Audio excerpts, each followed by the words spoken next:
নমস্কার, কেমন আছো সবাই? আশা করি সবাই ভালো আছো। আমিও ভালো আছি। সবাইকে আন্তরিক শুভেচ্ছা আর একরাশ ভালোবাসা জানিয়ে আবার আজকে নতুন একটা ভিডিও শুরু করলাম। সেই একটা একটা করে ডাল লাগিয়েছিলাম পর্তুলিকার, এখন পুরো গাছে গাছে ভরে গেছে জায়গাটা। আরও হবে, পুরো এই জায়গাটা ভর্তি হয়ে যাবে আর ফুলে ফুলে ভরে যাবে। সেই জন্যেই আমি এখানটা এই গাছগুলো লাগিয়েছি, যাতে হাঁটার পথটা বেশ ফুলে ফুলে ভরা থাকে।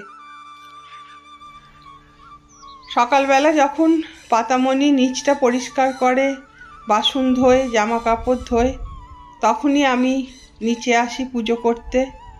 আর দুজনে মিলে বাগানে কোথায় কি হলো, কোথায় কি ফুল হয়েছে, ঘুরে ঘুরে এইসব দেখি।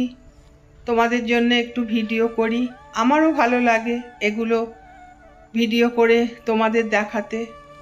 আর পাতামণি খুঁজে খুঁজে বের করে কোথায় কি সবজি হয়েছে। এই যে দেখো, এখানে একটা সুন্দর কুমড়ো হয়েছে মাচাটা করে দেবার পর। আগে একটা হয়েছিল কিন্তু সেটা নষ্ট হয়ে গেছে, এইটা মনে হচ্ছে ভালোই হবে। তো পাতামণি বলছিল শিম গাছটাও এখান দিয়ে উঠছে, যে বলছিল শিম গাছটা কেটে দিও, না হলে শিম গাছটা কুমড়ো গাছটাকে আর বাড়তে দেবে না।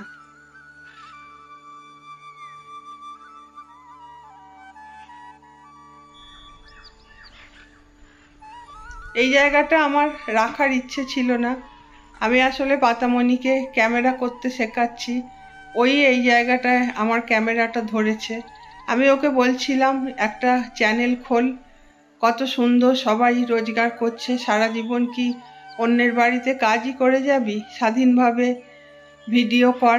আর তোদের এই গ্রামের ব্যাপারগুলো, আদিবাসীদের সুন্দর উঠোন, উনুন, রান্না, এগুলো লোকে দেখতে ভালোবাসে। তো কর না সবাই মিলে, তুই আছিস, পুতুল আছে, চৈতালি ওর বর, সবাই মিলে এক একটা কাজ ভাগ করে নিয়ে একটা চ্যানেল খোল। আর বলছিলাম আমি যখন চলে যাব, এই যে তোকে ক্যামেরা করতে শিখিয়ে দিয়ে যাচ্ছি, তখন তোর মনে পড়বে যে বৌদি আমাকে শিখিয়ে দিয়েছিল ক্যামেরা করতে। তোর মনটা একটু খারাপ হয়ে গেল। ও বলল, সত্যিই কি তোমরা চলে যাবে? আমি বললাম দেখি, এখনো ভাবনা চিন্তা সব কিছুর মধ্যে আছি, তবে কদিন পরে আমরা একটু বেড়াতে যাব। জীবনময় শুধু মায়া, কখন যে কে এসে হৃদয় জুড়ে বসে যায় সত্যি আমরা বুঝতেও পারি না। আবার কখন কে উধাও হয়ে যায় মন থেকে, সেটাও বলা যায় না। এই পাতামণি, এখানকার মানুষজন, এই চারিদিকের পরিবেশ, ধান জমি, ধুধু মাঠ, সবই যেন কেমন মায়ার মধ্যে ফেলে দিয়েছে। ছেড়ে চলে যাব ভাবলেই বুকের মধ্যেটা কেমন করে। এই তো কদিনের আশা, কদিনই বা হলো এখানে এসছি। কত লোককে যাদের সঙ্গে ছিলাম মনেও পড়ে না একবারের জন্য, অথচ এখানটা ছেড়ে চলে যাব, এটা ভাবলে এখন মনটা খুব খারাপ হয়ে যায়। আসলে আমরা যা কিছু ভালোবাসি সবই আঁকড়ে ধরে থাকতে চাই, কিন্তু সেটা তো সম্ভব হয় না। সব কিছু আমরা ধরে রাখতে পারি না। সবই ঈশ্বরের ইচ্ছে, তিনি যেটা চাইবেন সেটাই হবে। আমরা তো নিমিত্ত মাত্র। তবুও ভালোবাসি, ভালোবাসার লোকগুলোকে ছেড়ে থাকবো ভাবলে কষ্ট হয়। এইটুকুই আমরা চাই, সবাই আমাদের সঙ্গে থাকুক। পাতামণি এসছিল ছাদে জামা কাপড় মেলতে। বাবুয়ের বাবা বেরিয়ে গেলে সকালের দিকটা তো আমার ওর সঙ্গেই সময় কাটে। বাবুই তো তখনও ঘুমোয়, ওর সঙ্গেই গল্প করি নানান রকম। আজকে আবার একটু ছাদেও এলাম।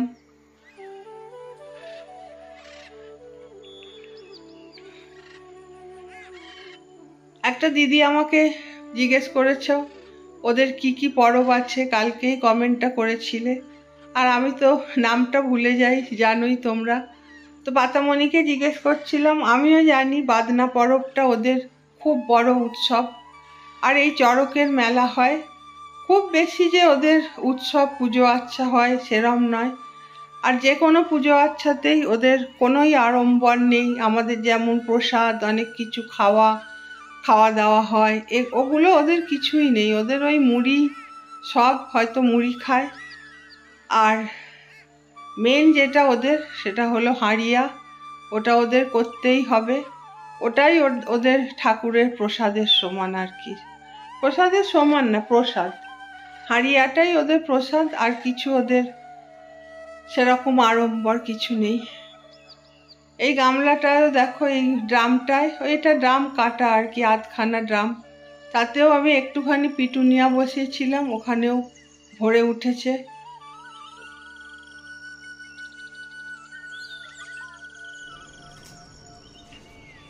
পাতামণি তখনও ছাদে থাকলো, আমি নেমে এলাম। আমাকে এবার রান্না বসাতে হবে।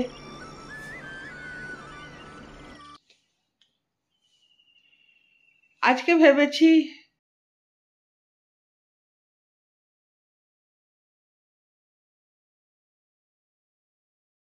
কদিন পরে আমরা একটু ঘুরতে যাব, যে কারণে বাজার দোকান বেশি আর সবজি টবজি আনাচ্ছি না।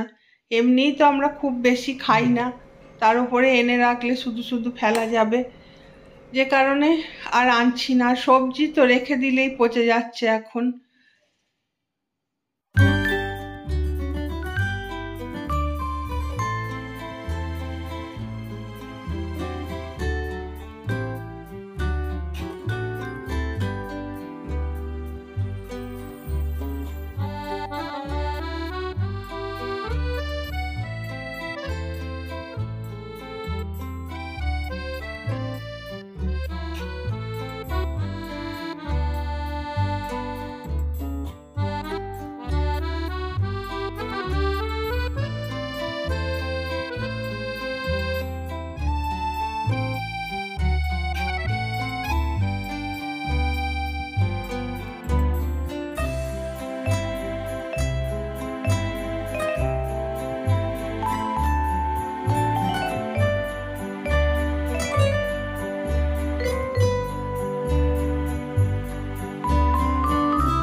বাবুইকে বললাম, ও দেখি শুনতে পায়নি, হয়তো কোনো দরকারি কাজ করছে,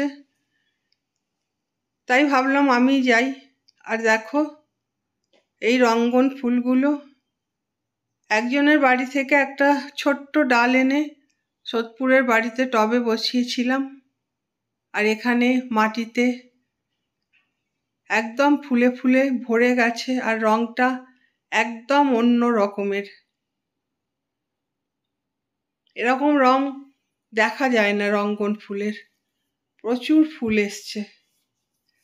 যাচ্ছি দেখি নিম পাতা, আমি একটু এই আশেপাশে ছোট ছোট গাছ হয়ে থাকে, এদিকে অনেক নিম গাছও আছে, বড় বড় বেশ। ওই দিকটায় এখন রোদে আর যেতে ইচ্ছে করছে না, তো দেখি আশেপাশে ছোট ছোট গাছ হয়ে থাকে। আর আমি আর বাবুই তো একটা দুটো স্টিক হলেই আমাদের হয়ে যাবে, আমরা খুব বেশি তেতো খেতে পারি না। তো খুঁজছিলাম, এই যে একটা গাছ পেয়েছি।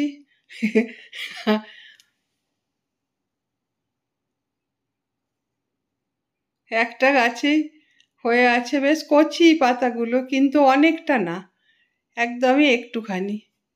তো খুঁজলাম, এখান থেকে একটুখানি পেলাম যতটুকু, আর এদিক ওদিক একটু খুঁজলাম, দেখলাম সেরকম গাছ নেই। তো ভাবলাম আমার ভেতরেও একটা গাছ বসিয়েছি ছোট্ট, ওতেও পাতা বেরিয়েছে, তো ভাবলাম ওইখান থেকে একটু তুলে নিই। এখানে একটা হয়ে আছে, এই টুকটাক, একদমই কম, একদম অল্প পেয়েছি। যাই হোক, তবু একটু বেরোনো হলো। ভাবলাম ভেতরে একটা গাছ আছে, ওখান থেকেই একটুখানি নিয়ে নিই।